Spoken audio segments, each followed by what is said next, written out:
Assalamualaikum. Assalamualaikum. Shalom. Om Swastiastu. Namo Buddhaya.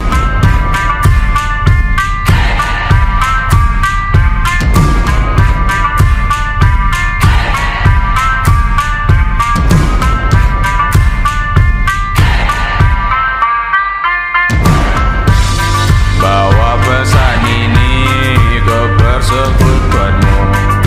Tempat ibadah terbakar lagi. Bawa pesan ini lari ke keluargamu. Nama kita diinjak lagi. Bagai keset selamat datang. Masuk kencang tanpa diundang. Ambil minum lepasnya. Saya Laila dari Fakultas Psikologi. Saya Antonius Wijaya dari Fakultas Kedokteran Hewan. Aku Fania dari Fakultas Kedokteran. Saya Givan dari Fakultas Sains dan Teknologi. Saya Antoni Camilo Lim dari Fakultas Kedokteran. Bagaimana tanggapan Anda terhadap fundamentalisme sektarian yang ada di sekitar Anda? Tanggapan saya mengenai hal itu, seharusnya hal itu tidak terjadi ya di lingkungan sekitar ini. Karena kan kita itu sesama umat muslim, baik itu Islam, Hindu, Buddha maupun yang lainnya, kita harus bisa mengembangkan sikap toleransi. Karena sesuai pelajaran Pancasila, kewarganegaraan, dan pelajaran di sosial normal lingkungan masyarakat sekitar kita, itu kita harus saling tolong-menolong, saling bahu-membahu. Setelah itu sikap sikap fundamentalisme seperti itu seharusnya tidak terjadi di lingkungan masyarakat ini. Sebagai seorang Katolik ya, tapi juga sebagai seorang Indonesia, saya cukup menyayangkan hal ini karena seharusnya paham radikal atau fundamentalis itu harusnya tidak ada di Indonesia seharusnya, karena bagaimanapun kita hidup secara berbeda-beda tapi tetap satu. Bagaimana jika Anda mendapati orang di sekitar Anda yang mengikuti organisasi yang condong fanatik terhadap agama tertentu? Pastinya pertama jangan sampai ikut-ikutan dulu, kemudian barulah kalau bisa didekati secara perlahan untuk diingatkan supaya tidak terlanjur sampai jauh.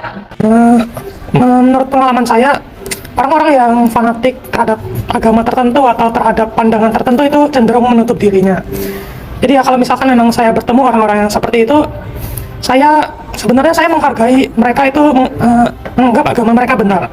Akan tetapi mungkin saya akan mendekati mereka dan meluruskan pandangan mereka untuk menganut yang mungkin menurut saya lebih benar dan menurut negara, menurut bangsa kita lebih benar, begitu.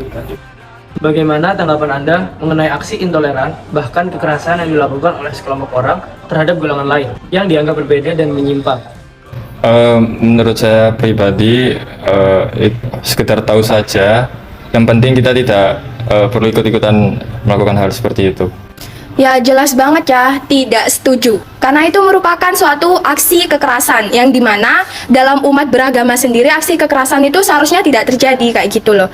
Terus apalagi itu tidak sesuai dengan norma yang ada di Indonesia, tidak sesuai dengan penerapan kelima sila nilai Pancasila. Kembali lagi ke yang awal tadi, kita itu harus hidup rukun, harus hidup damai, tidak ada kekerasan. Apabila ada masalah, kita bisa mengambil jalan yang lainnya, seperti kita bermusyawarah untuk mengambil mufakat. Kekerasan itu bukan berarti kita harus melakukannya, tapi kita harus menjauhi kekerasan tersebut. Bagaimana cara Anda menghindari aksi intoleran bahkan kekerasan tersebut? Kalau saya dari pribadi ya, meskipun saya seorang Katolik, saya juga aktif di banyak organisasi, dan itu organisasi yang saya ikuti beberapa ada yang bakti sosial, dan itu ada pencampuran, jadi ada beberapa teman yang Muslim, ada yang Kristen, dan juga ada yang Katolik. Nah, dari keterbukaan ini kita bisa saling belajar bersama, kita bisa merekatkan persaudaraan di situ tanpa harus membeda-bedakan. Bahkan saya pernah dikasih amanah jadi ketua koordinator kurban tahun lalu. Itu adalah sebuah pengalaman yang luar biasa ya. Begitu saya merasa diterima dengan saudara yang Muslim, dan saya juga menerima saudara yang Muslim. Tentunya dengan mengingat kembali ajaran-ajaran yang telah diajarkan sebagai umat Kristen, pesan-pesan yang diajarkan diingat kembali supaya tidak terhasut, apalagi ikut dalam aksi-aksi seperti ini.